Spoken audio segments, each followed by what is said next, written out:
Hello दोस्तों, 17 तारीख की रात आ चुकी है। अगले दिन 18 की मॉर्निंग सुबह 6 बजे मेरी फ़्लाइट है दिल्ली से बेंगलोर के लिए और देर रात मैं आ चुकी हूँ दिल्ली के इंटरनेशनल एयरपोर्ट में। सारी फॉर्मेलिटीज़ कंप्लीट हो गई हैं। ब्लॉग में बने रहिए, आपको आज का सफ़र मैं दिखाती हूँ।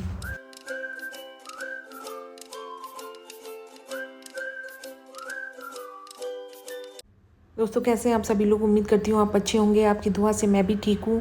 और मैं हूँ 17 तारीख की रात इंटरनेशनल एयरपोर्ट दिल्ली में, और आज मेरी फ़्लाइट थी बेंगलोर के लिए सुबह 6 बजे की, यानी 18 तारीख की मॉर्निंग। सुबह 5:30 बजे मैं फ़्लाइट में चली गई थी और मैं पहुँच गई बेंगलोर। और बेंगलोर बहुत ही फ़्लाइट डिले रही क्योंकि मौसम सही नहीं था। दिल्ली में इतनी ज़्यादा ठंड थी और उतना ही मौसम गर्मी का बेंगलोर में था।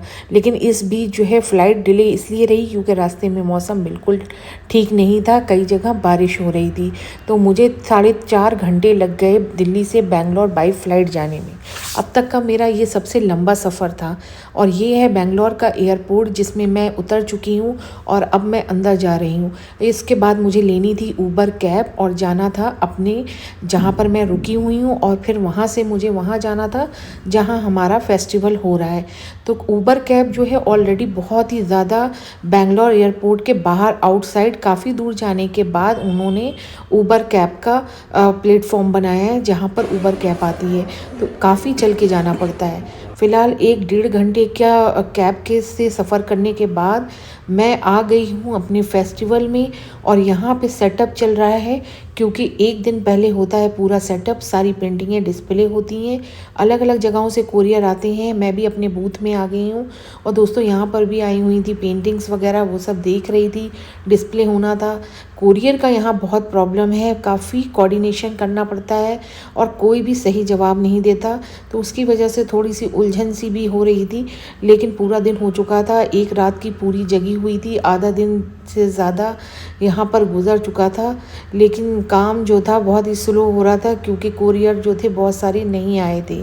और ये आप देख सकते हैं कुछ पेंटिंग्स बहुत ही खूबसूरत थी जो ऑलरेडी डिस्प्ले हो चुकी थी। काफ़ी सारे आर्टिस्ट ऐसे भी यहाँ पे हमें देखने को मिले जिन्होंने पहली बार इस फेस्टिवल में पार्ट लिया था। ये कुछ पेंटिंग जो थी कारपेट पे बनी हुई थी। इसी तरीके से अलग अलग साइज़ में, अलग अलग मीडियम में, और बहुत सारे ऐसे थीम बेस्ड पेंटिंग थी जो यहाँ पर नई लग रही थी और वाकई दिखने में बहुत खूबसूरत लग रहा था। ये हो रहा था सेटअप। दोस्तों, जब इंसान को आगे बढ़ना होता है तो उसे दिन और रात की मेहनत करनी पड़ती है। जितना काम होगा उतनी कामयाबी होगी। तो बस दिन और रात की ये मेहनत थी।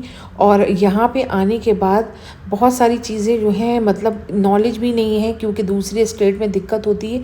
लेकिन उन सब चीज़ों के बावजूद यहाँ की आबो हवा बहुत अच्छी है, बेंगलोर का मौसम बहुत अच्छा है अल्हम्दुलिल्लाह। पेंटिंग कुछ लग गई थी। अपना ख्याल रखिएगा। अगले दिन है इनॉग्रेशन, उसका ब्लॉग मैं आपको जल्दी शेयर करूँगी। दुआओं में याद रखिएगा। Take care.